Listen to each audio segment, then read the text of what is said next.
नमस्कार, मैं शिवानी रतूड़ी आर्यव्रत टाइम्स में आपका स्वागत करती हूँ।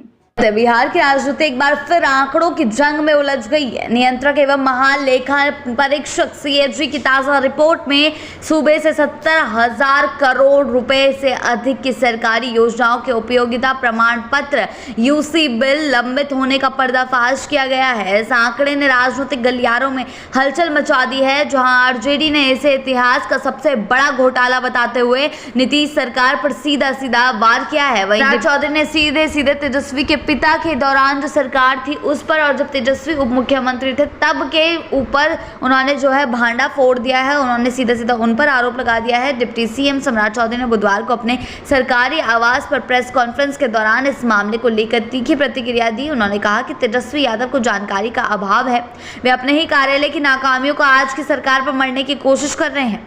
उन्होंने तंज कसते हुए कहा कि जिस रिपोर्ट की दुहाई देकर वे नीतीश सरकार को कटघरे में खड़ा कर रहे हैं, असल में इस रिपोर्ट की बुनियाद उन्हीं के शासनकाल के आंकड़ों पर दिखी हुई है और टिकी हुई है।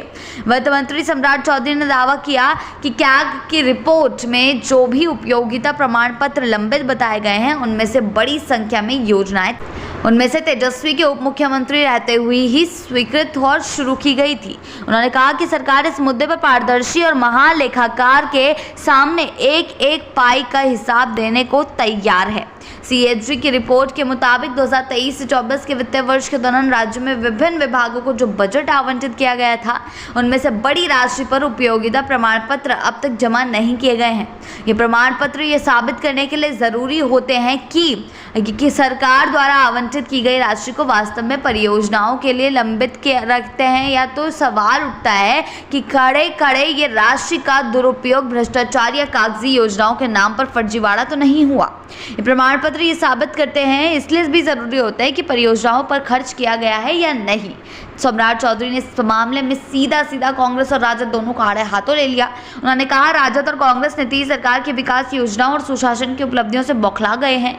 जनता के बीच पकड़ कमजोर करने की कोशिशों में वो जुटे हुए हैं, और होने से उनकी खुद की पकड़, जनता के बीच जो उनकी खुद की पकड़ है वो कमजोर होने से ये दल अब सीएजी जैसे संवैधानिक संस्थानों की रिपोर्ट को हथियार बनाकर भ्रम फैलाने का षड्यंत्र रच रहे हैं और काम कर रहे हैं। प्रशांत किशोर को भी उन्होंने इस बहस में घसीटा और कहा कि राजनीति में नौसिखिया लोग बिना पृष्ठभूमि समझे सिर्फ मुखिया के सुर्खियों के लिए बयानबाजी कर रहे हैं। जो मुद्दा वे उठा रहे हैं उसकी पहले ही सरकारी स्तर पर जांच हो चुकी है और संबंधित विभागों को कार्रवाई का निर्देश भी दिया गया है। अब आगे चलकर इस मामले में क्या क्या प्रतिक्रियाएं सामने आती है, ये देखने वाली बात होगी। ऐसी ही अपडेट्स के लिए जुड़े रहें आर्यव्रत टाइम्स के साथ ही चैनल को सब्सक्राइब करना ना भूलें और हमारी फेसबुक और वेबसाइट के साथ भी जरूर जुड़ें।